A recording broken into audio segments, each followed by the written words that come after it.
Gang of Wasseypur तो आपने देखी ही होगी। उतने ही खतरनाक तरीके से काम करने वाली गैंग बनारस, मऊ, गाजीपुर और जौनपुर में वर्ष 2009 और 10 तक पूरी पॉलिटिक्स पर काफी हद तक हावी थे। ये वो दौर था जब इस गैंग का कारवां निकलता था तो लाइन से 19-20 एसयूवी गाड़ियां गुजरती थी और इन सभी गाड़ियों के नंबर 786 से खत्म होते थे।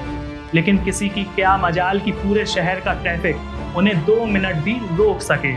इन इलाकों में पान चाय की दुकान पर बैठे चचा लोग बता देंगे कि इस गैंग का हेड जब चलता है तो बॉडीगार्ड समेत पूरे गैंग में सबसे लंबा दिख जाता है।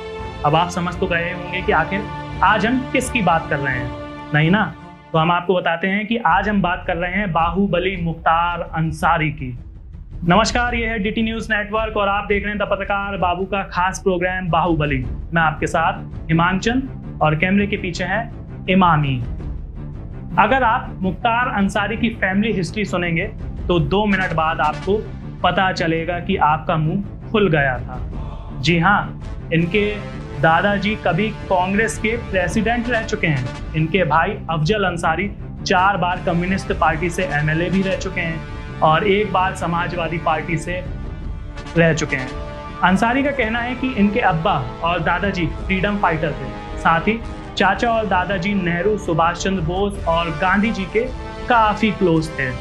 मुख्तार अंसारी के चाचा हामिद अंसारी अलीगढ़ मुस्लिम यूनिवर्सिटी के वाइस चांसलर भी रह चुके हैं। अगर मुख्तार अंसारी के पॉलिटिकल करियर की बात की जाए तो मुख्तार की शुरुआत भी गैंग ऑफ वासेपुर टाइप ही थी। कोयला, रेलवे, शराब का ठेका, गुंडा टैक्स, यही सब।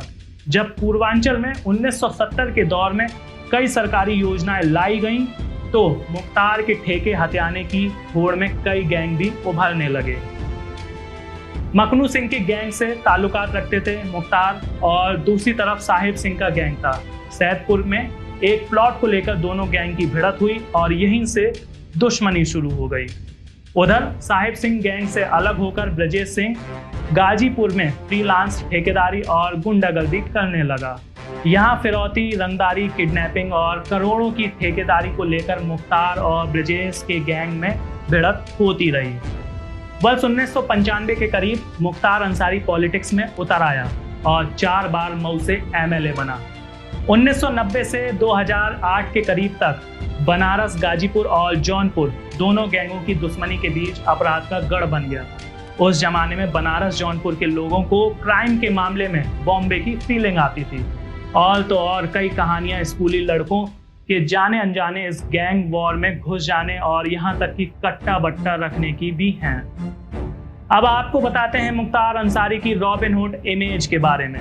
लड़की की शादी के लिए पैसा चाहिए, लड़के को सरकारी नौकरी दिलानी हो या कोई सरकारी ऑफिस में बार बार दौड़ रहा हो तो आम आदमी भी मुख्तार के पास जा सकता था। और तो और लड़की की शादी में दूल्हा कतरा रहा हो तो दूल्हा उठवाने तक का काम मुख्तार से हाथ जोड़कर करवा सकता था।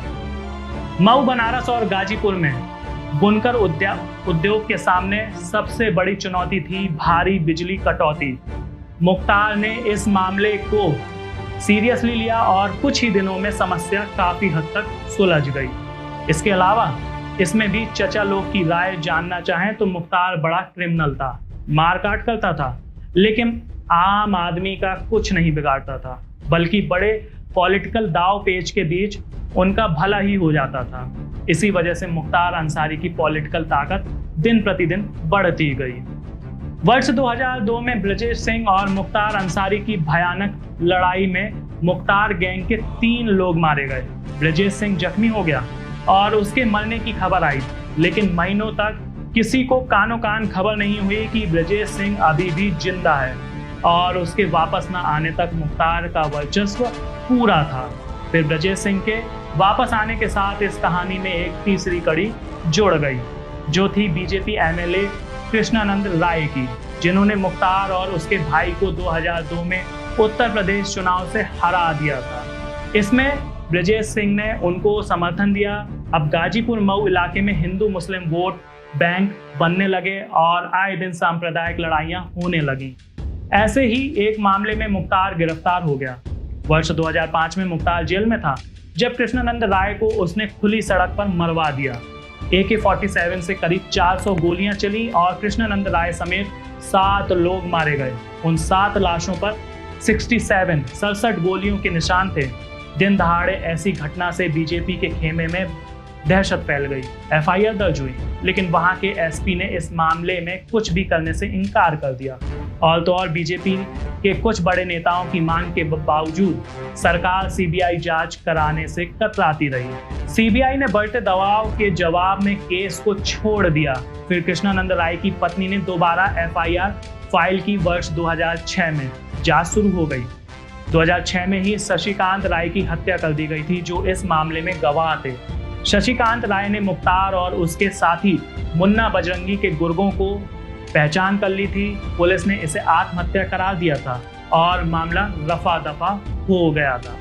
कृष्णानंद राय की हत्या के बाद ब्रजेश सिंह गाजीपुर मऊ इलाके से फरार हो गया और वर्ष 2008 में वह उड़ीसा से गिरफ्तार कर लिया गया और कुछ समय बाद प्रगतिशील मानव समाज पार्टी का हिस्सा बन गया। और वर्ष 2008 में मुख्तार अंसारी ने बसपा की ओर रुख किया और दावा किया कि उसे अपराध के केस में फंसाया गया था। मायावती ने मुख्तार को गरीबों का मसीहा तक कह दिया और जोर शोर से चुनाव प्रचार शुरू हो गया। यही वो वक्त था जब मुख्तार की रॉबिन हुड इमेज पर बसपा ने बहुत जोर दिया और वर्ष 2009 के लोकसभा चुनाव में मुख्तार बनारस से खड़ा हुआ और बीजेपी के मुरली मनोहर जोशी ने उसको हरा दिया। लेकिन गजब बात तो यह थी कि मुख्तार ने पूरा चुनाव जेल के अंदर से ही संभाला। मुख्तार जब गाजीपुर के जेल में था तभी एक दिन पुलिस रेड में पता चला कि उसकी जिंदगी बाहर से भी ज्यादा काफी आलीशान है और आरामदायक चल रही है। अंदर फ्रिज, टीवी से लेकर खाना बनाने के बर्तन तक मौजूद थे। तब उसे मथुरा के जेल में भेज दिया गया। वर्ष 2010 में बसपा ने मुख्तार के आपराधिक मामलों को स्वीकारते हुए उसे पार्टी से निकाल दिया। अब मुख्तार ने अपने भाइयों के साथ नई पार्टी बनाई और इस पार्टी का नाम था कौमी एकता दल, जिससे वह वर्ष 2012 में मऊ चुनाव जीत गया। 2014 में मुख्तार ने ऐलान किया कि वह बनारस से नरेंद्र मोदी के खिलाफ चुनाव लड़ेगा, लेकिन बाद में उसने ये कहकर आवेदन वापस ले लिया कि इससे वोट सांप्रदायिकता के आधार पर बंट जाएंगे।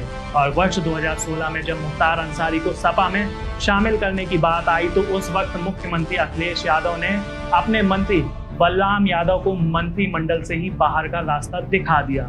किसी तरह से मुलायम सिंह से कहकर बलराम यादव तो वापस आ गए, लेकिन मुख्तार अंसारी को पार्टी में शामिल न करने की बात पर अखिलेश यादव अड़े ही रहे।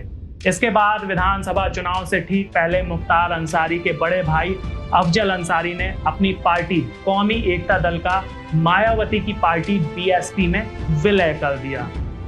तो ये हमने आपको बताई बाहुबली मुख्तार अंसारी की जीवनी कि किस तरीके से बाहुबली मुख्तार अंसारी बाहुबली बने।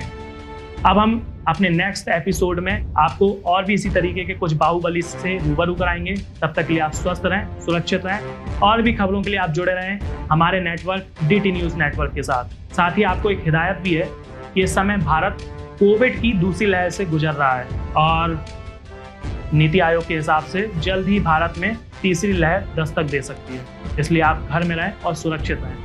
अति आवश्यकता होने पर ही घर से बाहर निकलें और जब भी आप घर से बाहर निकलें तो हैंड सैनिटाइजर का इस्तेमाल करें और सोशल डिस्टेंसिंग को फॉलो करें। साथ ही मास्क लगाना ना भूलें और अगर आपका समय आ गया है तो आप अपना वैक्सीनेशन जरूर कराएं, क्योंकि इस कोविड से जीतना है तो वैक्सीन ही एक सफल उपाय कारगर है। धन्यवाद।